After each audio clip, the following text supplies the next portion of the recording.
আল্লাহ রাব্বুল আলামিন বলে, বান্দা শোনো, নীল আকাশের নিচে জমিনের বুকে তোমাদের বসবাস রয়েছে। নানান রকম সৃষ্টি আর নানান রকম মাযহাব আছে। আমরা বলি আমরা জানি সব কিছুই, কিন্তু উদ্দেশ্য হলো একটাই, আমরা সব কিছু জানি। দিনের পর দিন জলসা হয়, মাওলানা বলে যায়, প্রত্যেক জুম্মায় ওয়াজ নসিহত হয়, শুনি সব জানি সব, কিন্তু মানতে পারি না। এটাই হলো প্রবলেম। সারা রাত্রি জলসা শুনে যাব, কিন্তু আমল করার সময় যদি বলা হয় 100টা কথার মধ্যে একটা কথাও মনে থাকে না। এটা চিরদিনের অভ্যাস। হযরতে দাউদ আলাইহিস সালামকে আল্লাহ এমন আওয়াজ দিয়েছিলেন, উনি যখন জাবুর তেলাওয়াত করতেন, আকাশের পশু পক্ষীরা পর্যন্ত ওনার কাছে হাজির হয়ে আল্লাহর জাবুর তেলাওয়াত শুনতো। এমনকি কত জীবজন্তু, বনের পশুরা পর্যন্ত একত্রিত হয়ে দাউদ আলাইহিস সালামের পাশে বসে তারা জাবুর তেলাওয়াত শুনতো। হযরতে দাউদ আলাইহিস সালাম চিন্তায় পড়ে গেলেন, রব্বুল আলামিন, ইয়া আকরামাল আকরামিন, মাবুদ তুমি বলো, আমাকে এত সুন্দর আওয়াজ দিয়েছো, তোমার বাণী, তোমার কালাম, হেদায়াতের বাণী, বনের পশুরা শুনে আফসোস হলো একটা, আশরাফুল মাখলুকাত যাদের তুমি তৈরি করেছো, এই মানুষদেরকে যখন বলি এরা কেউ শুনতে চায় না, আমার কথা কেউ মানে না। এই চিন্তা করে আফসোস করে নদীর কিনারায় বসে বসে জাবুর তেলাওয়াত করতে লাগলেন। আল্লাহর কালাম যখন তেলাওয়াত করতে থাকে, দীর্ঘক্ষণ হয়ে গেল, উনার জাবুর তেলাওয়াত শোনার জন্য দরিয়ার যত মাছলি ছিল এরা সবাই কিনারায় হাজির হয়ে গেল। এরা কিনারায় হাজির হয়ে দাউদ আলাইহিস সালামের জাবুর তেলাওয়াত শুনছেন, আল্লাহর বাণী শুনতে আছে। এই গানে দাউদ আলাইহিস সালামের কওমের লোকেরা এরা সুযোগ পেয়ে গেল। এরা বলছে, শোনো রে, এ তো ভালোই সুযোগ হয়ে গেল। বলে কি হয়েছে? মেঘনা চাইতে বৃষ্টি হয়ে গেল। বলে কেমন কথা? বলে আর আমাদেরকে কষ্ট করতে হবে না। আমরা ভেবেছিলাম এই দরিয়ায় কোনো মাছ নেই, কোনো কিচ্ছু নেই, কিন্তু আজকে দেখে বুঝতে পারলাম দাউদ নবী যেই জায়গায় নদীর কিনারায় বসে বসে যখন জাবুর তেলাওয়াত করে, নদীর কিনারায় একত্রিতভাবে অনেকগুলো মাছ তারা কিনারায় হাজির হয়েছে। এক কাজ কর, আর আমাদেরকে কষ্ট করতে হবে না, এইখানে জাল ফেল আর মাছগুলোকে ধর। দাউদ আলাইহিস সালাম বললে, শোনো, তোমাদেরকে বলি, তোমরা কেউ মাছ ধরবে না, রবিবারের দিন মাছ ধরবে না। এরা বলল, ঠিক আছে, সোমবারের দিন ধরবো। বলে সোমবারের দিন মাছ ধরবে না। বলে ঠিক আছে, মঙ্গলবারের দিন ধরবো। বলে মঙ্গলবার মাছ ধরবে না। বলে ঠিক আছে, মঙ্গলবারে জাল দিয়ে আটকে রাখবো, বুধবারের দিনে ধরবো। মানে যেটাই বলে তার উল্টোটা করে, কেউ মানতে চায় না, সকল কথা অমান্য করে। হযরতে দাউদ আলাইহিস সালাম মনে দুঃখ পেয়ে গেলেন, আল্লাহর দরবারে বলেন, ওগো রব্বুল আলামিন, মাবুদ গো, তুমি তো সবই দেখো, তুমি তো সবই জানো, কিন্তু আমার নবী মুস্তাফা আল্লাহর কাছে দোয়া করেছিলেন, আল্লাহ আমার যত উম্মত রয়েছে এদের তুমি আমাকে সঁপে দাও, এদের কাছে আযাব নিক্ষেপ করো না। আমি রাহমাতাল লিল আলামিন হয়ে দুনিয়ার বুকে আবির্ভাব হয়েছি, আমার উম্মতদের প্রতি সেরকম আযাব তুমি দেবে না। কিন্তু দাউদ আলাইহিস সালাম আল্লাহর কাছে প্রার্থনা করলেন, ওগো রব্বুল আলামিন, যারা আমার কথা অমান্য করে, যারা তোমার কথা অমান্য করে, যারা আমার কথা একটাও শোনে না, এই রকম কিরদুনের দলেরা, এরকম বদরের দলদেরকে গজব দিয়ে দাও। ফাযাল্লাহুমা বিআযাবিকাল গরক, এদেরকে ধ্বংস করে দাও। এবার করলো কি? যেমন দাউদ আলাইহিস সালাম বলা, এরা মাছ ধরতে গেছে, কারো জাল কাঁধের উপরে, কারো জাল হাতের মধ্যে রয়েছে, যে যেই অবস্থায় ছিল আল্লাহর নবীর বদদুয়াতে সঙ্গে সঙ্গে তারা বাদরে পরিণত হলো। আমার কথা বুঝতে পারছেন? একবার হাত উঠিয়ে বলেন আল্লাহু আকবার। সবাই উঠাচ্ছেন না, দুই হাত তুলে বলেন ইয়া রাসূলুল্লাহ। তাই এবার বললেন, আল্লাহ এদের তুমি আযাব দিয়ে দাও। যেমন আযাবে পরিণত হয়ে গেল, দুপুর হয়ে গেল, বাড়িওয়ালা চিন্তা করছে কি ব্যাপার রে, অনেকক্ষণ হয়ে গেল, এখনো আমাদের বাড়ির লোক মাছ ধরে কেন এলো না? এরা চিন্তিত হয়ে গেল। আজকাল বৈজ্ঞানিকরা বলে, এখনকার সায়েন্স বলছে বানর থেকে মানুষ হয়েছে, আল্লাহর কালাম বলে ওরে না, মানুষ থেকে বাঁদর হয়েছে, বাঁদর থেকে মানুষ হয় নাই। এরা করলো কি? বাঁদরগুলো যখন আপন আপন বাড়ির মধ্যে প্রবেশ করে, এরা কি আর থাকতে দিবে? মানুষ হয়ে বেরিয়েছিল, বাঁদর হয়ে ঢুকেছে। ভয় বলছে হ্যাঁ বেরো বেরো, হ্যাঁ তাড়িয়ে দিল। আসর হয়ে গেল, এরা আর এলো না। সবাই মিলে দাউদ নবীর কাছে গেল, বলে হুজুর গো, বলে কি হয়েছে? আমাদের ঘরের পরিবারের লোকেরা এরা মাছ ধরতে গিয়ে এখন কেন আসে নাই, বাড়ি এখনো পর্যন্ত ফিরে নাই। দাউদ আলী সাল্লাম বলছে শোনো, এরা আল্লাহর গজবে সবাই ধ্বংস হয়েছে। আমি যখন বলি তোমরা কেউ শোনো না, জেনে রাখো এরই লেগে আল্লাহর তরফ থেকে গজব নাজিল হয়েছে। বলার উদ্দেশ্য হলো এটাই, যখন আমাদের সুযোগ থাকে মৌলবি বলে যায়, কিন্তু শুনি না কিয়ামতের দিনে মৌলানা পার পেয়ে যাবে, মুহাজি সাহেব পার পেয়ে যাবে, বক্তা পার পেয়ে যাবে, বলবি আল্লাহ আমার দায়িত্ব ছিল বলার, বলে দিয়েছি, মানা না মানা ওদের ব্যাপার, এবার তোমরা বুঝো। এখন যেমন বলছো হাইয়া আলাস সালাহ, ইমাম মুয়াজ্জিনে চালা, সেদিন কিয়ামতেও হাইয়া আলাস সালাহ, ইমাম মুয়াজ্জিন তোরা পালা, এবার তোরা বুঝ সালা। বুঝলেন? এই হচ্ছে ব্যাপার। তখন এবার হবে ঝামেলা। কিন্তু কি করব, আমরা শুনি জানি কিন্তু আমল করি না, এটাই হলো বড় দুঃখের বিষয়। আল্লাহ যেন আমাদের সকলকেই সঠিকভাবে শোনার এবং বোঝার তৌফিক দান করেন, বলেন আল্লাহুম্মা আমিন। আল্লাহ রাব্বুল আলামিন বলে বান্দা শোনো, হে ঈমানদারগণ তোমরা তাকওয়া হাসিল করো। আচ্ছা তাকওয়াটা কি জিনিস? শুধু তাকুয়া তাকুয়া আমরা শুনে যাই, কিন্তু তাকুয়াটা কি? ফতোয়া তো বুঝতে পারি, কিন্তু তাকুয়া কাকে বলে, তাকুয়াটা কি জিনিস, এগুলোই আমরা এখনো জানলাম না। বুঝলেন? এগুলো আমরা জানলাম না। নদীতে ভেসে আসছিল একটা জিনিস, আশ্চর্য জিনিস। গ্রামের লোকেরা সবাই বলছে কি জানি রে, ওটা কি বিপদ সংকেত, কি এমন জিনিস, কিছুই বুঝতে পারলাম না। তো দেশের যে নামি দামি জ্ঞানী বুদ্ধিজীবী ছিল তাকে ডাক দিলেন, বলে হুজুর আপনি দেখেন তো জিনিসটা কি। দেখা মাত্র মুচকি হাসলেন, হাসার পরে কান্না করতে লাগলেন। বলে হুজুর আপনি হাসলেন কেন? বলে হাসলাম এরই লেগে যে সামান্য একটা জিনিস নদীতে ভেসে আসছে, আর তোমরা কেউই চিনো না, এত গ্রামের লোক থাকতে কেউ বুঝতে পারলা না জিনিসটা কি। আমার কাছে এসেছো, যদি আমি না থাকি তাহলে তোমরা কোথায় যাবা, এরই লেগে হাসি পাচ্ছিল। বলে হুজুর কানলেন কেন? বলে কানলাম এরই লেগে জিনিসটা যে কি সালা আমি বুঝতে পারিনি এখনো। বুঝলেন? আমি জানলাম না যে জিনিসটা কি। তো তেমনি তাকুয়া তাকুয়া খুব শুনি, কিন্তু তাকুয়া যে কাকে বলে, তাকুয়া কি জিনিস, এগুলো কিন্তু এখন আমরা অনেকেই জানি না। বুঝলেন? আসলে কি জানেন তো, ভয় সকলেই করে, কিন্তু যে তাকুয়া একটা এমনই একটা জিনিস, তাকুয়ার প্রথম ধাপ আপনারা শুনেছেন বহুত পূর্বে। তাকুয়া কাকে বলে আমি এই জিনিসটা প্রথমে আপনাদেরকে বলি। আজকে হচ্ছে ফাতিহা ইয়াজদাহাম, তাই তো? গৌস পাকের 11वीं শরীফ। এই গৌসে পাক তিনার আব্বা জানের নাম কি ছিল বলেন তো? কি ছিল? আবু সলে মুসা জঙ্গি দোস্ত। হ্যাঁ, আবুন মানে হচ্ছে পিতা, সলে মানে হচ্ছে সত্যবাদী, সত্যের পিতা। মুসা শব্দের অর্থ হলো পানিতে ভেসে আসা।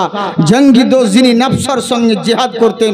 হয়তো নফস বলছে সারা রাত জালসা শুনবো, হ্যাঁ মন বলছে না জালসা শুনবো, নাস বলছে চল বাড়িতে গিয়ে ঘুমাবো।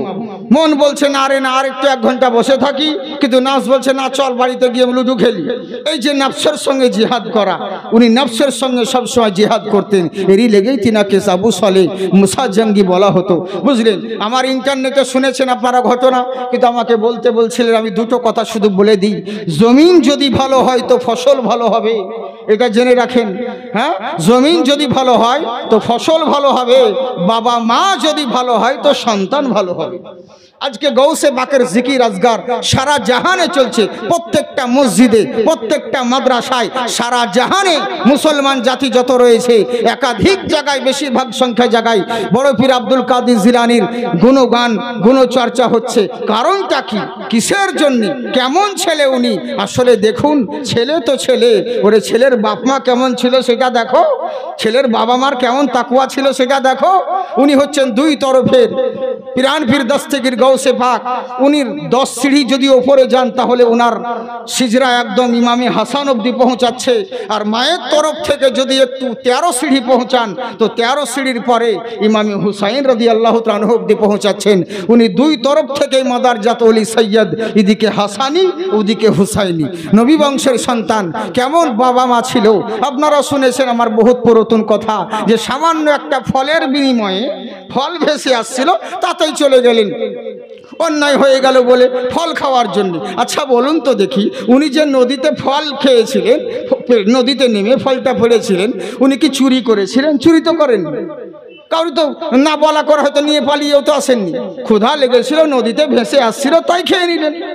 তাকওয়া বোঝাতে চাইছি, কিন্তু এটাই হচ্ছে দেখুন, ওতে কিচ্ছু যায় আসে না, কোনো গুনাহ হবে না খেলে পরে, কিন্তু মনের ভিতরে একটা সংকেত দেখা দিল, হাই রে মনে হয় আমার এটা ভুল হলো। আরে তাকওয়া ওকেই বলে যে গুনাহ ছেড়ে দিবে, নেকির দিকে ধাপিত হবে, গুনাহ করবে না, অথচ মনে হবে হয়তো আমার গুনাহ হয়ে গেল, এরই হচ্ছে, এটাই হচ্ছে তাকওয়া। কেমন চিন্তা করুন, মসজিদের মধ্যে ফলটা খেয়ে মসজিদে আরাম করছেন। আপনারা জানেন আমাদের 5 ওয়াক্ত নামাজের পরে একটা নামাজ রয়েছে, সেই নামাজটা হচ্ছে এক্সট্রা ইবাদত, তাহাজ্জুদ। তাহাজ্জুদ নামাজ পড়ার পরে মসজিদের দেওয়ালে মানে সে একটু দেহেল্লাল লাগিয়ে দিয়ে একটু চোখ লেগে গেছে। মসজিদে জিনেরাও ইবাদত করে, হয়তো আমরা দেখতে পাই না সকলে, তো জিনেরা ইবাদত করে, ওদের মধ্যে বলা বলি করছে, বলে কি ওরে শোন ওদিকে যাস না। বলে কেন? বলে ওখানে বিশাল বড় আল্লাহওয়ালা শুয়ে আছে। বলে তাই নাকি? বললে হ্যাঁ। বলে ওনাকে যদি পা লেগে যায় না বিয়াদবি হয়ে যাবে, যাস না। তো আর একজন জিনেদের যে সর্দার, সে বলছে ধুর কিসের সর্দার, কিসের ও সব, হ্যাঁ আল্লাহওয়ালা। বলে কেন? বলে যায় যে হারাম বস্তু খায় তার মধ্যে কি তাকওয়া থাকে? সে কি আল্লাহর ওলি হয়? হারাম খেলে তো তার দোয়া কবুলই হয় না, সব উড়ে যাবে। হ্যাঁ, আর সে হারাম খেয়েছে, তার যত অলিত্ব ছিল সব উড়ে গেছে। বলে কি? বলে পরের ফল না বলা করে দেখো খেয়ে নিয়েছে নদীতে। হ্যাঁ, আর ওই ছেলে অলি হবে, ওর সব যত অলিত ছিল সব নষ্ট হয়ে গেছে, অলিত্ব, বাস চোখ খুলে গেল। হায় রে হায়, কি করলো রে, আমি অন্যায় করে ফেলেছি, নফসের সঙ্গে জুলুম করেছি, অত্যাচার করেছি, যাই করে হোক না কেন, কে বা এর মালিক, এই কোন বা গাছের ফল, এর মালিক বা কে আছে, আমাকে তো ক্ষমা চাইতে হবে, আমি তো অন্যায় করে ফেলেছি, আমি তো ভুল করে ফেলেছি, মনের ভিতরে বিভিন্ন রকম ষড়যন্ত্র আঁকতে আছে, আমি অন্যায় করে ফেলেছি, কি বা করবো রে। এই বলে করলো কি, নদীর ধারে ধারে হাঁটতে আরম্ভ করতে লাগলো। আপনারা জানেন নদীর পথ কোনোদিন সোজা হয় না, আঁকা বাঁকা পথ, আঁকা বাঁকা পথ দিয়ে চলতে আছেন। 3 দিন 3 রাত্রি ধরে হাঁটতে আরম্ভ করলো, পা এলে গেছে, কিন্তু মনের মনোবল এগিয়ে নিয়ে চলে, আর মনে মনে বলে ওরে পা এখন খাস্তালে হবে, এখন আইলে হবে, তখন তো ফল খাওয়ার লেগে নদীতে নেমে পড়েছিলে, এখন বোঝো এর খেলা। এইভাবে বহু দূর চলে গেলেন।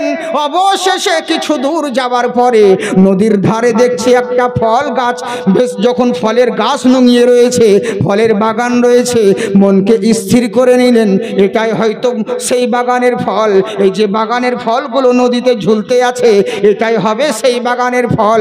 যাই দেখি বাগানের মালিক কোথায়, একটা বাড়ির মধ্যে দরওয়াজায় কড়া নাড়লেন, বলে আসসালামু আলাইকুম। ওয়ালাইকুম আসসালাম। মানান্তা, তুমি কে? আপনারা জানেন বাড়ির মালিকের থেকে চাকরের গরম বেশি, হ্যাঁ, গাড়ির ড্রাইভারের থেকে খালাসির পিকআপ বেশি হয়, তো তেমনি বাড়ির দারোয়ান বলছে কে তুমি, কি হয়েছে, তার তো করানোর ছোকানো। বললে বাবা এই বাগানের মালিক কি এইটা?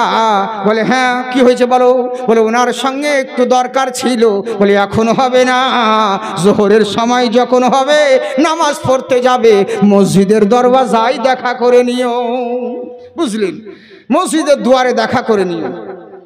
অপেক্ষা করতে আছেন, জোহর হয়ে গেল, নামাজ হয়ে গেল, নামাজ পড়ে যখন বের হতে আছেন, সবারই সঙ্গে মুসাফা করার পরে শেষ বেলায় যিনি বসে রয়েছেন দেখছেন, বললেন এই বাগানের মালিক হলো উনি আব্দুল্লাহ সুমাই। যখন মসজিদ থেকে বের হলেন, বলে আসসালামু আলাইকুম। এই যে সালাম দেওয়া এটাও হলো নবী সুন্নাত। আমার আল্লাহ রসুল বলেন শোনো, তোমরা একে অপরের সঙ্গে, ইসলাম ধর্মের খুবই, ইসলাম ধর্মের রৌনক এটাও হচ্ছে একটা জিনিস কি, বলে একে অপরের সঙ্গে যখন দেখা হবে একে অপরের জন্য দোয়া করতে থাকবে, যত দোয়া করবে তত নেকি পাবে। আচ্ছা বলুন তো দেখি, কতজন আমরা বলে বেড়াবো আল্লাহ তোমাকে ভালো করুক, আল্লাহ তোমার অসুখ ভালো করুক, আল্লাহ তোমার ছেলেকে পড়া করুক, কতজনকে বলে বেড়াবো? কিন্তু আল্লাহ রসুল একটা সিস্টেম করেছেন, বলে এতবার দোয়া করার দরকার নেই, একটা কথার মধ্যে সব দোয়া ঢুকে যাবে। আল্লাহ তোমার ছেলে ভালো করুক, বউ ভালো করুক, স্বামী ভালো করুক, এত কিছু বলার প্রয়োজন নেই, শুধু একটা কথা বলো আসসালামু আলাইকুম, বা সমস্ত দোয়া এর মধ্যে রয়েছে। বুঝলে, সালাম দিবে, কিন্তু আমরা সালাম দিই? সালামই দিই না। কতজন আবার মুখ তো সালাম দিলে বড় মানে বুঝেছেন, মুখটাকে চাড়িয়ে এটা কোন দিকে যে উত্তর দেয় তা ঠিক নেই। কেউ কেউ আবার সালামের কত হিসাব, আমাকুম, হ্যাঁ, কেউ আতলাম, মানে সালামের স্টাইল হেভি, বুঝেছেন। আর যে যত বড় বক্তা তার তত স্টাইল, এরকম অনেক হয়, বুঝেছেন সবারই। তো সালাম মানুষ এখনো পর্যন্ত দেয়, কিন্তু এখনো সালামই শিখলো না। সালেম আল কি সালাম দিতে হবে। আমার নবী বলেছেন, শোনো, একে অপরের সঙ্গে দিদার করতে গেলে তাকে সালাম আগে দাও। সালাম কেমন জিনিস, সালামের বরকত কতটা, সালাম কি জিনিস সেটাই আপনাদেরকে বলতে চাই। কেমন সালাম জেনে রাখুন, যতটুকু বলবো আর যত সময় বলবো খুব মূল্যবান কথা বলবো, বুঝলেন। আপনারা সব বুঝতে পারছেন তো? হ্যাঁ, বাহ বাহ বাহ, একবার হাত উঠিয়ে বলেন আল্লাহু আকবার। হ্যাঁ, এখন সবাই উঠাচ্ছেন না, আবার ভোটের সময় এরাই লুঙ্গি তোলে বলবে ইনকলাব জিন্দাবাদ, বডি থাকবে মাথাবা। ওরকম করেন না সোনামুখী, আল্লাহ আপনাদেরকে খুব ভালো রেখেছে গো, আপনারা খুব ভালো মানুষ, সত্যি আপনার এলাকার মানুষ খুবই ভালো মানুষ। আর আমরা কেনই বা ভালো হব না, আমরা তো আশরাফুল মখলুকাত, আমরা সর্বশ্রেষ্ঠ মানুষ, শুধু জুতো চুরি করি তাই, বাকি আমরা তো ভালো। তাই হচ্ছে ব্যাপার, তো মন দিয়ে শুনেন তাহলে হবে। আল্লাহ রাসূল বলেন সালাম দিবেই একে অপরের সঙ্গে দিদার করতে গেলে। পুরাতন জামানায় আপনারা জানেন বাড়ির লোকে কর্মচারী রাখতে হতো, কাজকর্মর জন্য দাসী রাখতো। আহারে, মক্কা নগরে করলো তাকি দাসী রেখেছে এক বয়স্ক মহিলা, পরের বাড়িতে কাজ করে, কর্ম করে বেতন পায়, পরের গোলামি করে। ওই বয়স্ক মহিলা 2 দিরহাম তার মালিক দিয়েছিল, বলে এই 2 দিরহাম নিয়ে একটা দিরহামে যাও কিনবে, আর আরেকটা দিরহামে ওই যাও পিষে নিয়ে আটা নিয়ে বাড়ি আসবে। এই 2 দিরহাম দিয়েছিল বয়স্ক মহিলাকে। মহিলা করেছে কি, রাস্তায় যেতে যেতে 2 দিরহাম হারিয়ে ফেলেছে, হারিয়ে দিয়েছে। কি করবে, খুঁজতে লাগলো।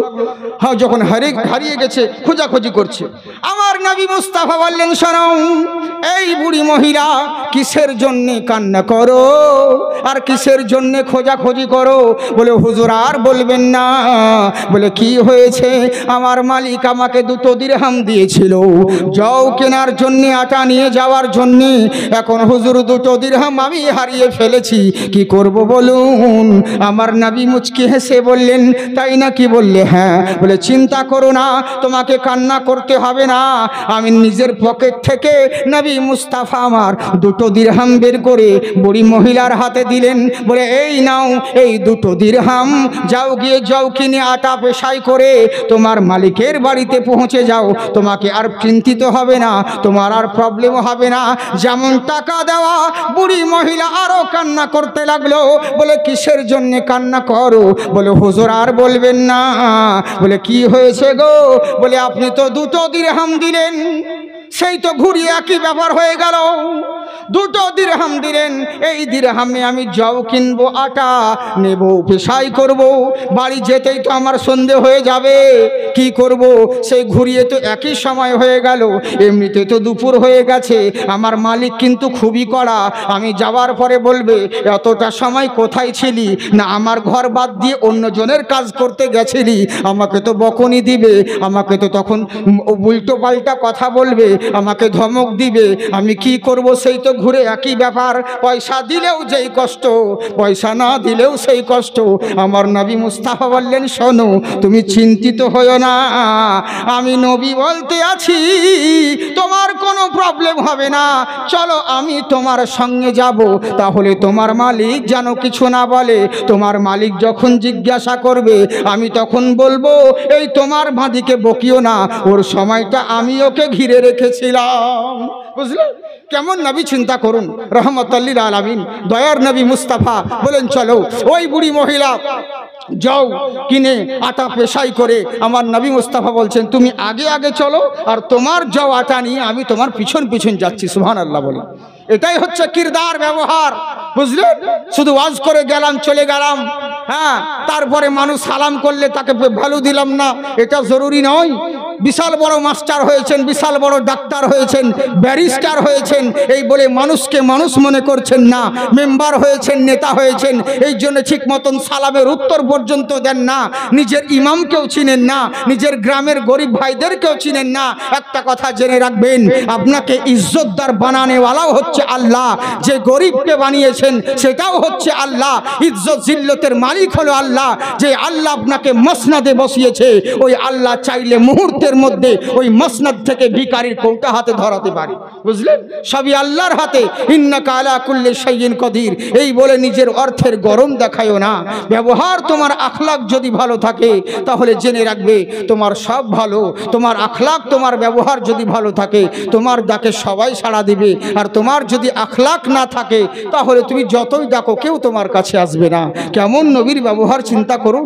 বুড়ি মা আগে যাচ্ছে আর তার মালগুলোকে নিয়ে নবী আমার পিছন পিছন যাচ্ছে। আহারে, পিছন পিছন যাওয়ার পরে যখন অনেক দূর চলে গেছেন, যাওয়ার পরে দেখতে আছে কি, বুড়ি মহিলা বলছে, হুজুর ওই দেখুন ওইটা হলো আমার মালিকের বাড়ি, আমি ওই মালিকের বাড়িতে কাজ করি। বলে তাই নাকি? বললে হ্যাঁ, আমার নবীর নজর দেখতে ছিল ওই ঘরের ভিতরে আমারই গোলাম রয়েছে। এবার আমার নবী করলেন কি, বাড়ির দরওয়াজার কাছে ডাক দিলেন, আসসালামু আলাইকুম, সালাম দিলেন, কিন্তু দরওয়াজা খুলল না। দরওয়াজা খুলল না। এটাও আমার নবী শিক্ষা দিলেন। ওগো জগৎবাসী শোনো, ও আমার উম্মতেরা, যখন কাউরির বাড়ি প্রবেশ করবে আগে সালাম দিয়ে প্রবেশ করো। ওই বাইরে থেকে বলিও না ভাবি আছে গো, হ্যাঁ দুবাই থেকে বলে না, কুদ্দুস ভাই, ভাবি কুদ্দুস ভাই আছে গো, এইগুলো বাহির থাকি, বিশাল ব্যাপার। বুঝলেন? আর ভাবিও বলছেন না ভাই ছিল ওখানে চলে গেল, সেখানে সেখানে চা খাবা তারপর যাবা। বুঝলেন? এই হচ্ছে ব্যাপার। হ্যাঁ, কিন্তু এরকম নিয়ম নয়, আগে সালাম দাও। বাড়িতে ঢোকার পূর্বে তুমি একজন মুসলমান, বুঝেছেন? সালাম দিলেন, আসসালামু আলাইকুম, উত্তর এলো না। দ্বিতীয়বার নবী আমার সালাম দিলেন, দ্বিতীয়বার জবাব এলো না।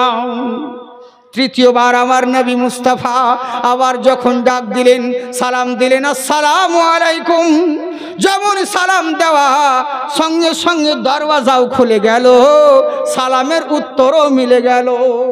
একবার সুবহানাল্লাহ বলো।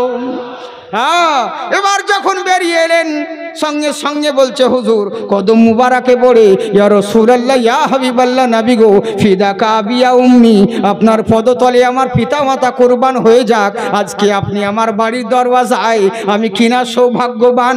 ওরে প্রত্যেক মানুষ চাই নবী মুস্তাফার রাস্তা দিয়ে যদি হেঁটে যায়, ওই ধুলো, পায়ের ধুলো হাওয়ার মধ্যে উড়ে যদি আমার বাড়িতে প্রবেশ করে, আমি ধন্য হয়ে যাব। সবারই মনে এটাই ইচ্ছে জাগে, কিন্তু আমার কি নসিব, আমার কি ভাগ্য ভালো, ওরে যেই নবীর ধুলোর জন্য সবাই লালায়িত থাকে, আর সেই নবী এসেছে আমার দরওয়াজাতে। সুবহানাল্লাহ বলেন, কত বড় আমি ভাগ্যবান। বলে ঠিক আছে, আগে প্রথম কথা শোনো। বলে কি? বলে তোমাকে প্রথমবারে সালাম দিলাম, উত্তর কেন দিলে না? দ্বিতীয়বার সালাম দিলাম, দ্বিতীয়বারও উত্তর দিলে না, অথচ বাড়ির মধ্যে তুমি ছিলে, তুমি কি শুনতে পাওনি?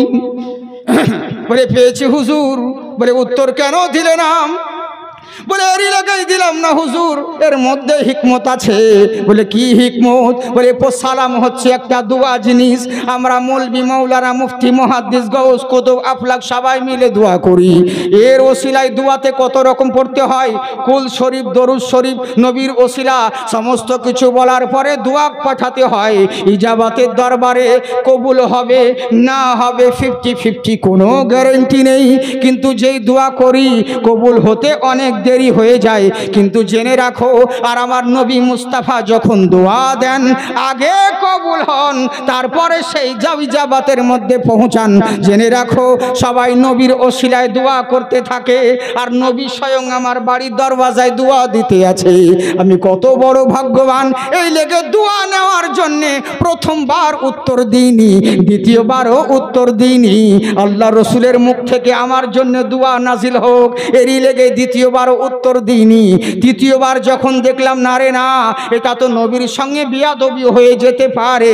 আর যদি নবীর বিয়াদবি হয়ে যায়, হাজারো নামাজ থাকতে পারে, হাজারো রোজা থাকতে পারে, হাজারো ইবাদত থাকতে পারে, কিন্তু জেনে রাখো আমার নবী হলো ঈমান, নামাজ হলো আমল। আমার নবী হলো ঈমান, রোজা হলো আমল। আমার নবী হলো ঈমান, হজ যাকাত হলো আমল। কারণ নামাজ চাইতে এগুলো আমল কাজা হলে আদায় করা যাবে, নবীর বিয়াদবি হলে ঈমান চলে গেলে আর কখনো না মিলবে। কারণ জেনে রাখো নামাজে নবীকে আনে নাই, বরং নবী আমার নামাজকে এনেছেন। রোজার জন্য নবীকে পাই নাই, নবীর জন্য রোজাকে পেয়েছি। হজ যাকাতে নবীকে আনে নাই, নবীর কারণে হজ যাকাতকে পেয়েছি। এরই জন্যেই নবীর বিয়াদবি যদি হয়ে যায়, সমস্ত ইবাদত আমার মুখে ছড়ে দেওয়া হবে, আমার কোনো উপায় থাকবে না। যত বড়ই গৌস কুতুব হোক না কেন, কাল কিয়ামতের দিনে নবী ছাড়া কেউ কোনোদিন শাফায়াত হতে পারবে না। নবীর প্রয়োজন সকলের হবে, এটা বিয়াদবি হয়ে যাবে। এরই লেগেই হুজুর তৃতীয়বার আর থামতে না পেরে আমি তাড়াতাড়ি দরওয়াজা খুলে উত্তর দিয়ে দিলাম। বলে বেশ ঠিক আছে, ভালো করেছো, ভালো কথা। আমি যে কারণে এসেছি আগে সেটা বলি। বলে বলেন হুজুর। বলে এটা কি তোমার বাদী? বললে হ্যাঁ হুজুর, এটাই হলো আমার গোলাম, আমার বাদী। বললে শোনো, তুমি 2 দিরহাম দিয়েছিলে, তাকে যাও কিনতে। এই মহিলা 2 দিরহাম হারিয়ে ফেলেছিল, তাই কান্না করছিল রাস্তায়। আমি নিজের 2 দিরহাম দিয়েছি, তার যাও পেশাই করে আটা নিয়ে তোমার বাড়িতে নিয়ে এসেছি। একে তুমি ডাঁটবে না, একে তুমি বকা দেবে না। তখন সাহাবী আমার মুচকি হেসে বলে, ইয়া রাসূলুল্লাহ, নবী গো, আপনি চিন্তা করবেন না। ওরে এই মহিলাকে, এই বাঁদিকে আমি আর গোলাম কেন রাখবো? আজকে আমি একে আজাদ দিয়ে দিলাম। এই আমার ঘরের কমান্ডারি হলো, এ যদি হুকুম করে আমি সেটাই শুনবো। কারণ হলো একটাই, আমি যেই মহিলার জন্যে আমার নবী মুস্তাফা আমার বাড়িতে হাজির হয়েছেন, আমি এই মহিলাকে কোনো দিন বাঁধি রাখতে পারি না। আমি তাকে আজাদ করে দিলাম। আজাদ মানে হলো তার যেখানে উচ্ছি সেখানে যেতে পারে, যা ইচ্ছে করতে পারে, কারো বাধা নেই, কিন্তু বিনা পরিশ্রমে মাসিক বেতন তার পৌঁছে যাবে। একেই বলে আজাদি। সাহাবী আমার বললেন, হুজুর আজ থেকে এ আমার বাদী নয়, এ হলো আমার ঘরের মালকিন। কারণ এরই কারণে নবীর জবান থেকে আমি দোয়া পেয়েছি। আমার নবী শিক্ষা দিলেন, শোনো, তাই তোমরা একে অপরের সঙ্গে যখন দিদার হবে, সবার আগে তোমরা সালাম পরিবেশন করবে। তাই এবার করলো কি, মসজিদের দরওয়াজা থেকে বের হলেন, বলে আসসালামু আলাইকুম। বলে ওয়ালাইকুম আসসালাম। কে বাবা তুমি? বলে হুজুর এই বাগানের মালিক কি আপনি? এই বাগানটা কি আপনার? এখান থেকে বলছিলাম নাকি? বলবো না ছেড়ে দেব? বলবো? কারা কারা শুনবেন না হাত উঠান। হ্যাঁ হ্যাঁ, না ভালো, আপনারা খুব ভালো, ভালোই বুঝছেন, ভালোই শুনছেন। হ্যাঁ, যাকে শোনামুখী মন দিয়ে শুনুন, তাহলে হবে। আসলে এগুলোকে বলে তালকানা। সুবহানাল্লাহ বলতে গিয়ে তুফান আল্লাহ বলে ফেলে, বুঝেছেন তো? মানে চারিদিকে ধ্যান থাকলে যা হয়। তুছিয়ে বলেন আল্লাহু আকবার। বলে জাকির সাহেব তুমি বলো, আমরা বাদ, আর যদি করো প্রতিবাদ ধর থাকবে মুন্ডুবাদ। আমি বলি ভয় করি না বে, আমারও জন্মস্থান মুর্শিদাবাদ। বুঝলেন তো? এই হচ্ছে ব্যাপার। তো ওরকম করে না, সবাই মিলে বলবেন যে হাত আল্লাহ আল্লাহ রসুলের নামে উঠে, ওই হাতে কোনোদিন লাখুয়া পড়ে না। বুঝলেন তো? ইনশাল্লাহ একবার হাত তুলে বলেন ইয়া রসুল আল্লাহ। वाह माशाल्लाह जिंदाबाद। इसी जन्नत तो बोले बस ये की बार मौला दिखा दे तो बस है, दिखा दे तो बस है, बस ये की बार मौला दिखा दे तो बस है, बुला ले तो बस है, बस ये की बार मौला, बस ये की बार मौला बुला ले तो बस है, ओ नूरानी रोज़ा दिखा दे तो बस है, दिखा दे तो बस है। सुबहानाल्लाह बोले ना केन है? हाँ এইভাবে বললে আমি বলবো না, বুঝলেন? আমি গজল কম বলি, বলি মধ্যে মাঝে দুই একটা। আমি যদি 10টা গজল বলি বড় বড় করে, তো 10টা গজলে তো 1 ঘন্টা ওখানে খাবে, তো ওয়াজ করবো কখন? বুঝলেন? তো এই হচ্ছে ব্যাপার।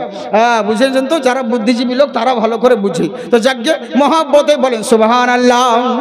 তাই বার করলো কি, যখন সালাম দেওয়ার পরে বলছে হুজুর এই বাগানটা কি আপনার?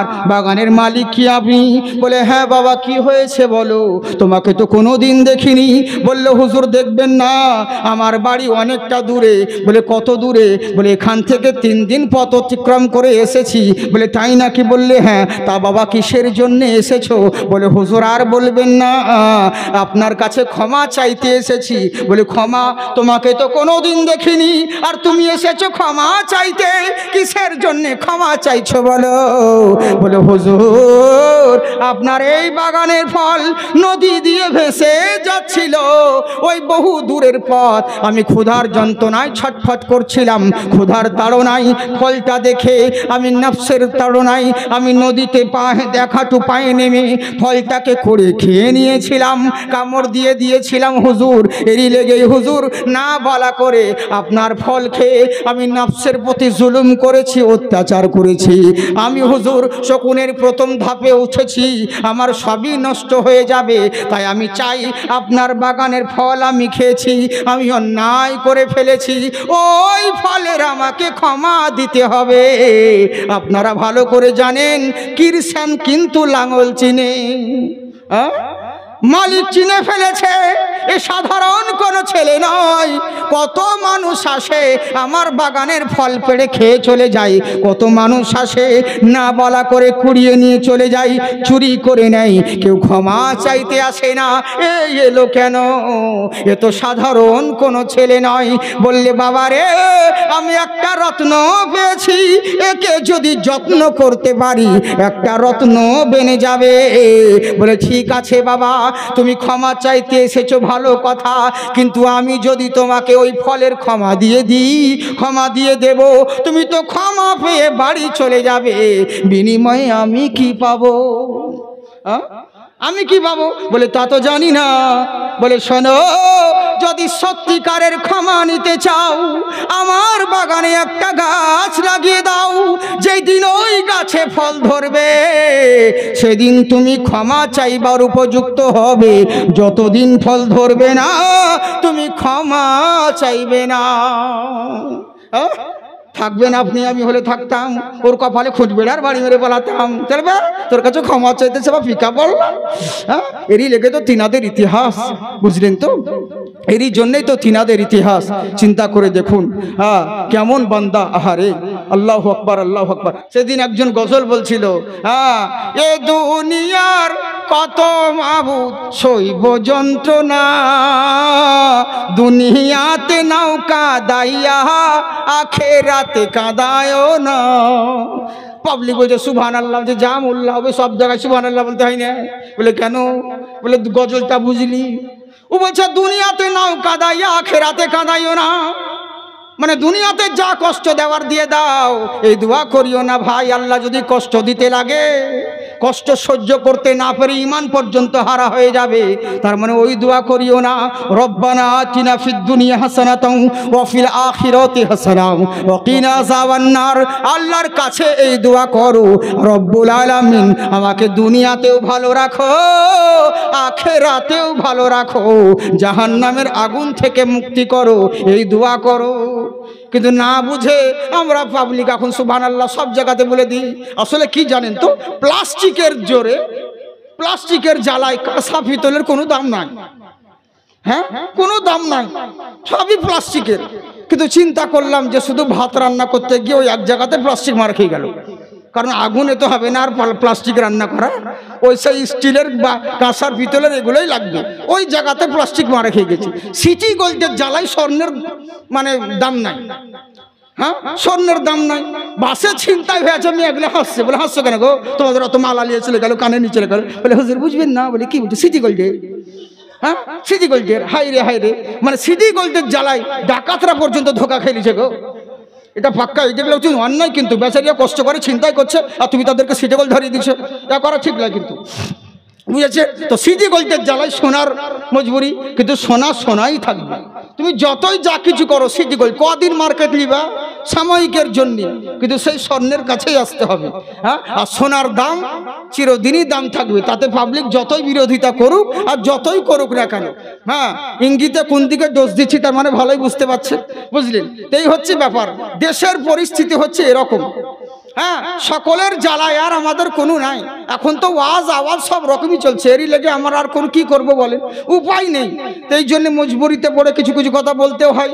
হ্যাঁ, রঙ্গমঞ্চ হচ্ছে জলসাই, রঙ্গমঞ্চ হয়ে বলতে আছে কি ওখানে কীর্তন চলছে, আর কীর্তনের সময় ওদের জালসা ঘরে বলতে আছে বলে কি লঙ্কা যে জয় করিল তার নাম জানো কি, মানে ভুলে গেছে, গান বলতে বলতে ভুলে গেছে। তখন এবার যারা ওর বাজনা পার্টি ওদেরকে জিজ্ঞাসা করছে লঙ্কা যে জয় করিল তার নাম জানো কি, এরা তখন বলছে ওবে 10 আনার ভাগ 1 ভাগ দাও, আমরা বলবো কি? হ্যাঁ, তুমি তো এই 12 বছর ধরে 10 আনা তুমি দাও আর আমাদেরকে 1 আনা দাও, এটা চরম জুলুম, আমরা বলতে পারবো না। তখন দেখছে এ তো মান সম্মানে পড়ে যাব, তখন বলছে আজ থেকে ভাগ হইবে সমানের সমান। তখন এরা বলছে লঙ্কা যে জয় করিল বীর হনুমান। পাবলিক বলছে বারে ভগবান, বুঝলেন? মানে এরা ভাবছে ওটাও গান, কিন্তু গান লাই ভুলে গেছিল, ওদের মধ্যে কথা চলছিল। তো এই হচ্ছে ব্যাপার, না বুঝাতে খালি উল্টা পাল্টা বলে দিই, এই হচ্ছে ব্যাপার। তো জেনে বুঝে সুবহানাল্লাহ বলতে হয়, বুঝলেন তো? একবার নবীর মুহাব্বতে পড়ে জোরে বলেন সুবহানাল্লাহ। হ্যাঁ, তাই বার করলো কি বলতে আছেন শোনো, বলে কি হয়েছে? বলে আমি তোমাকে ফল ক্ষমা দিয়ে দেব, আমার বাগানে গাছ লাগিয়ে দিতে হবে। বলে ঠিক আছে হুজুর, কোনো ব্যাপার নাই। প্রতিদিন গাছ লাগাই আব্দুল্লাহ সুমাই, প্রতিদিন গাছটাকে হিলিয়ে দেয়। এর গাছ লাগানোর শেষ হয় না, এর হিলিয়ে দেওয়ার শেষ হয় না, কিন্তু লক্ষ্য করে দেখে ছেলেটা জোহরের নামাজ পড়ে কিনা, আসরের নামাজ পড়ে কিনা, মাগরিবের নামাজ পড়ে কিনা, এশা ফজরের নামাজ আদায় করে কিনা, এগুলো লক্ষ্য করে দেখে। একদিন জোহরের নামাজ পড়তে যাচ্ছে, ওযু করে নামাজের দিকে রওনা হলো। হঠাৎ করে মালিক বলতে আছে বাঁদিরে একটু নোংরা জিনিস তার গায়ে জামাই লাগিয়ে দে। যেমন জামাই লাগিয়ে দেওয়া, চট করে বলছে হ্যাঁ আমি নামাজ পড়তে যাচ্ছি, তুমি আমার জামাই নোংরা লাগিয়ে দিলে, এই কথা বলে দিল, বুঝলেন তো? খুব সুন্দর কথা। হ্যাঁ, আসলে কি জানেন তো, মানে ফাতিয়া ইয়াজদাহাম আজকের দিনে আর অনেকের অনুরোধের কারণে আমাদের নিজস্ব কিছু বলতে পারি না, এরই জন্য আমাদেরকে বলতে বাধ্য হয়। কিন্তু এর মধ্যে কিছু কিছু কথা আমি টপিক দিয়ে বলছি, মেন মেন জিনিস, সম্পূর্ণ বলছি না। হ্যাঁ, তো যাকে শুনবেন তো, চলবে তো, যাই। হ্যাঁ, মুহূর্তের মধ্যে টপিক চেঞ্জ করে দিব, কোনো ব্যাপার নেই। যদি বলেন তাহলে অন্য লাইনে চলে যাচ্ছি। ঠিক লাইনে আছি। হ্যাঁ, এই তো বাবজি বুঝেছে, বিহার বাড়িতে মরার কাঁদুন কাঁদলে হবে না, আর মরার বাড়িতে বিয়ের গীত গাইলে হবে না। তো ঠিক আছে ইনশাল্লাহ, ফাতিয়া ইয়াজদাহাম এরই লেগে বলতে আছি। কেমন তাকওয়া জিনিস চিন্তা করুন। আরে ইনি করলো কি, যেমন জামাই নোংরা লাগিয়ে দিয়েছে, সঙ্গে সঙ্গে যাও আমি নামাজ পড়তে যাবো, তুমি আমার জামাই নোংরা লাগিয়ে দিলা, যা চরম অন্যায়, বুঝলেন? চরম অন্যায়। বাঁধি চলে গেল, বাঁধিকে জিজ্ঞাসা করে বাঁধি রে কি বললো? বলে হুজুর আর বলবেন না। বলে কি হয়েছে? বলে হুজুর একটু চোখ দেখিয়েছে, গরম করে কথা বলছে। মালিক বলছে আমার বাগানে এখনো ফল ধরে নাই, দিন আসে রাত যাই, রাত আসে দিন যাই, কয়েকদিন কেটে গেল, কেটে যাওয়ার পরে আবার যখন ফেরত এলো, হঠাৎ করে একদিন মা সিত্তাতি তাকবীরাতে ওয়াজিবুল্লাহ তাআলা, বছরের একটা দিন 5 তাকবীরের শহীদ, মা সিত্তাতি তাকবীরাতে 6 তাকবীরের শহীদ, ওই যে জানাজার নয়, ওই যে ঈদুল ফিতরের নামাজ করলো কি 6 তাকবীরের শহীদ, ঈদুল ফিতরের ওয়াজিব নামাজ পড়তে যাচ্ছে।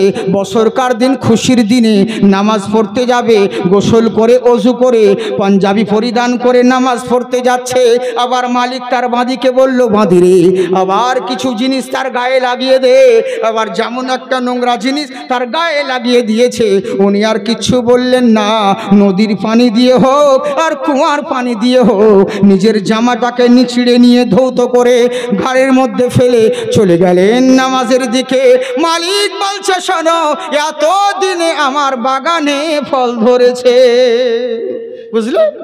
এগুলো হিকমতের কথা, সবাই বুঝবে না। চলে এলাম, ইনি বলছে বাবা আবু সালেহ, বলে বলেন হুজুর। বলে তুমি কি ক্ষমা চাইবে না? বলে হ্যাঁ তো হুজুর, ক্ষমা চাওয়ার জন্য এতদিন ধরে পড়ে রইলাম, আপনি কি ক্ষমা দিবেন? বলে হ্যাঁ বাবা, কিন্তু একটা কথা বলো। বলে বলেন হুজুর। বলে আমি তোমাকে ক্ষমা দিয়ে দিলে তুমি তো ক্ষমা পেয়ে যাবে, ক্ষমা পেয়ে চলে যাবে, কিন্তু বিনিময়ে আমি কি পাবো? বলে হুজুর কি পাবেন বলেন? আমি বলতে পারবো না।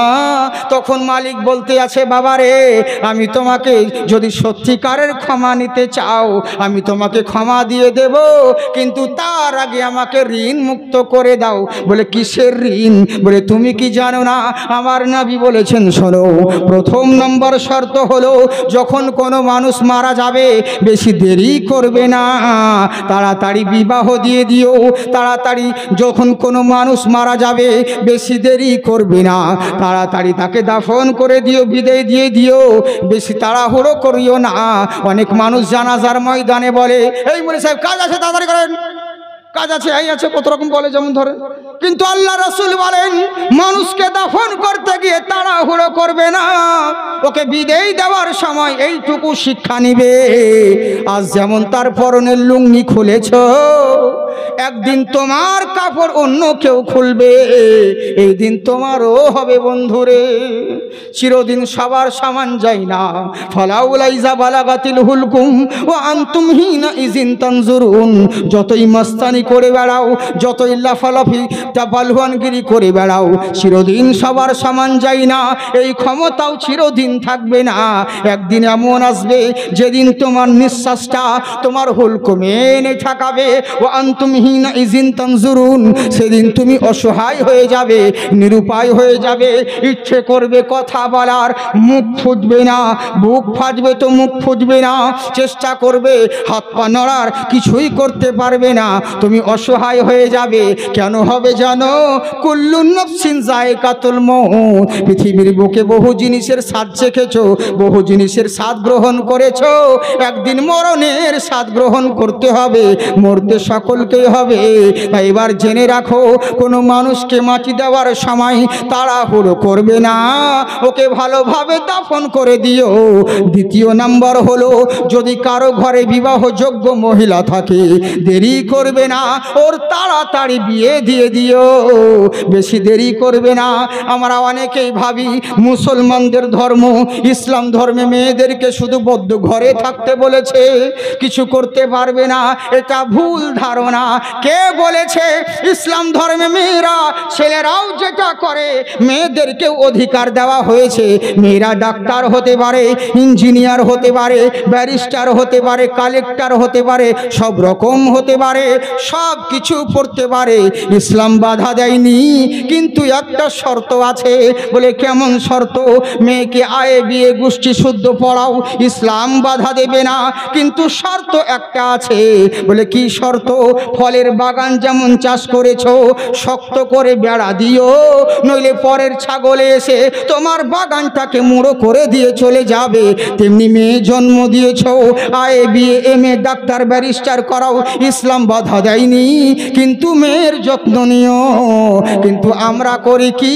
যেখানে যত্ন নেওয়ার সেখানে করি না, হ্যাঁ, যেখানে নেওয়ার নয় সেই জায়গায় যত্ন করি। বিবির পর্দার দরকার ছিল, কিন্তু বিবির পর্দা খুলে নিয়ে টিভিকে পর্দা দিয়েছি, হয় না? 60 বছরকার বুড়ি আর 16-17 বছরকার নাতনি, দুজনেই যাচ্ছে রাস্তার ধারে। আচ্ছা বলুন, পর্দা কার দরকার হবে, নানির না নাতনির? নাতনির। ও বুড়ির কি হবে? যদি আমাকে হাসার বা আই লাভ ইউ বলে আমার কিছু হবে না? ওকে আমার বলতে মন চাইবে, বুঝলেন?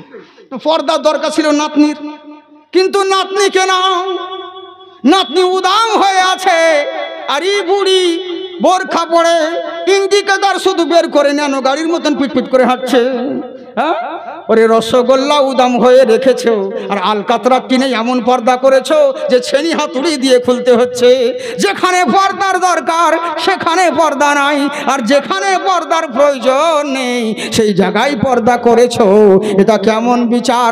তাই জেনে রাখো, সব কিছুই করতে পারো, কিন্তু তোমরা পর্দার মধ্যে থেকো। যদি পর্দা করো আল্লাহ তোমাদের সম্মান দিবে। দুনিয়ার মানুষ তোমাকে আর ম্যাডাম বলবে না, মা বলে ডাকবে, তাই তো?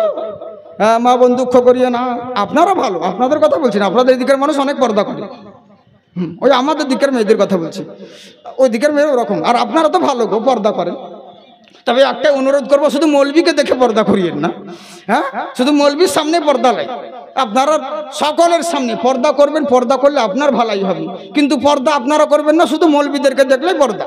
হ্যাঁ রাস্তায় যেতে যদি একটু ঠকা লাগে হুজুর দেখছি, হ্যাঁ হুজুর বলে এমনি করে ঢেকে লিছে, হাই রে পর্দা তোমার, ওকে পর্দা বলে না জর্দা বলে, বুঝলেন?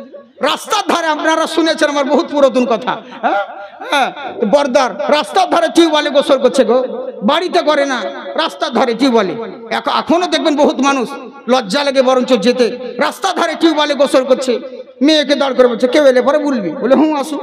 আসছে একজন সাইকেল নিয়ে, কি আসছে মা, বলে ওই কুতুব চাচা, ও কুতুব আসুক গো, তোদের দাদা হচ্ছে। আর একবার দেখতো মা কে আসছে, বলে মা লোকমান, ও লোকমান সিরাজ আব্বা আসুক গা, তোদের চাচা হচ্ছে, আসুক গা, আই ভাই না। আর একবার দেখতো মা ওদিকে রাখ মা, আর একবার দেখতো মা কে আসছে, হ্যাঁ যখন বলছে মা মৌলবি সাহেব, যেমন মৌলবি বলা তাড়াতাড়ি এমনি করে থেকে লুকাচ্ছে, কেন রে আমরা কি তোর ভাসুর হই, হ্যাঁ আমরা কি তোর শ্বশুর হই যে দেশের লোককে উদাম করে দেখাবি আর মৌলবির সময় ঢাকবি, তোকে কে বলেছে পর্দা করতে? হ্যাঁ হাই রে কি বলবো, দুঃখের কথা বলতে লাগে ব্যথা। হ্যাঁ মা বোন তোমরা দুঃখ করি না, তোমরা খুব ভালো, আল্লাহ তোমাদের ভালো করুক, বুঝলেন? যাকে সোনামুখী আমার, তবে পর্দাটা করি আমার কলিজের টুকরো মা বোন, সোনামুখী তোমরা একটু পর্দাটা করো, পর্দা করলে তোমাদের ভালোই হবে, জানো মা বোনদের কত সম্মান কত ইজ্জত। তাই বার বলছে শোনো, তাই তোমরা মেয়েদেরকে সম্মানের সহিত রেখো, যখন বিবাহ যোগ্য হয়ে যাবে একমাত্র বাবারাই জানে বিবাহযোগ্য মেয়ে থাকলে কতটা যন্ত্রণা, কতটা কষ্টদায়ক, ঠিক মতন তার রাত্রে ঘুম হয় না।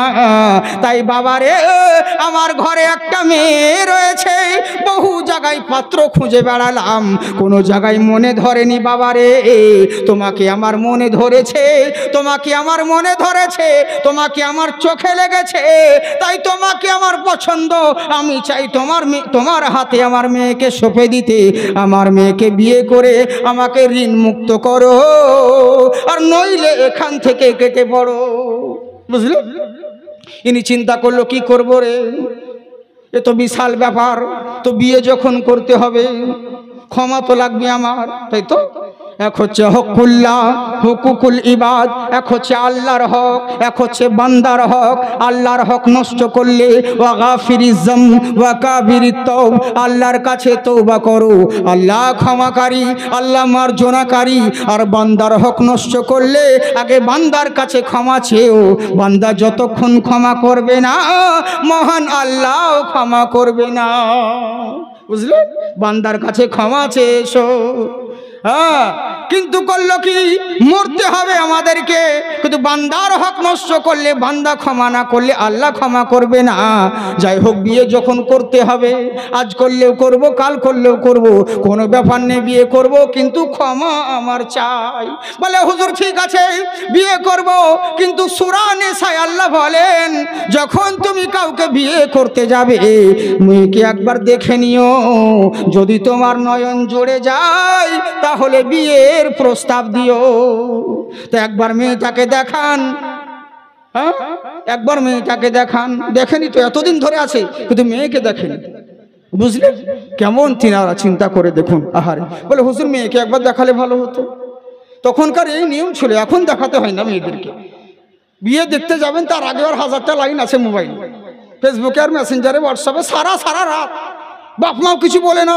কাউরির সঙ্গে যদি শত্রুতা আছে তো তার ছেলেকে হোক মেয়েকে একটা মোবাইল গিফট দিয়ে, বুঝলেন? তাহলে আর কিচ্ছু করতে হবে না, কোনো হাতিয়ার লাগবে না মারার জন্য, কোনো জাদু টোনা মন্ত্র কিছু করতে হবে না, এই মোবাইলই সব শেষ। বুঝলেন? হাই রে বড় দুঃখ লাগে। সারা রাত টুটু টুটু পুপু পুপু পুপু পুপু করছে সারা রাত ধরে, লেপের তলে আর গাইতে শীত আসছে, লেপের তলে কত কি হ্যাঁ করবে। কেন? বাপ মা জানে না কেন তোর বিটি তোর বেটা সারা রাত ধরে কি তাহাজ্জুদ পড়ে না, কোরআন শরীফ পড়ে, মোবাইলে কি করে ও? হ্যাঁ কিসের জন্য? কই এগুলো বারণ করতে পারো না, কিন্তু তা তো করবে না। নিজের পায়ে নিজে কুড়াল মারছি। আজকে দেশের যা বিপদ আসছে হচ্ছে, এর জন্য দায়ী কে? কোনো মোদিকে দিয়েন না, এর জন্য দায়ী হলো আমরা, তাই তো বাবজি আমরাই দায়ী। ধরুন আপনাদের এই আখরিগঞ্জে রাস্তার ধারে আসতে পর্দার ধারে বিশাল বড় জাম গাছ আছে, এই জাম গাছ আছে, তো কিছু লোক, এই গ্রামের লোক, হাসানপুরের লোক বলল, এক কাজ কর, হাই রে এত বড় বড় গাছে জাম ধরেছে রে, কেউ যদি থাকতো আমাদেরকে যদি ফেলে দিত কত ভালো হতো। আপনার গ্রামের ইমাম সাহেব হোক বা আমাদের মুবারক সাহেব হোক, উনি গিয়ে বলছে, আমি হলাম ইমাম মানুষ, আমি আলেম মানুষ, আমাকে উঠাও গাছে, আমি গাছে উঠবো, উঠে জাম পেড়ে এনে তোমাদেরকেও খাবো, আমিও খাবো, তাহলে সবার কাজ হবে, আমাকে উঠাও গাছে।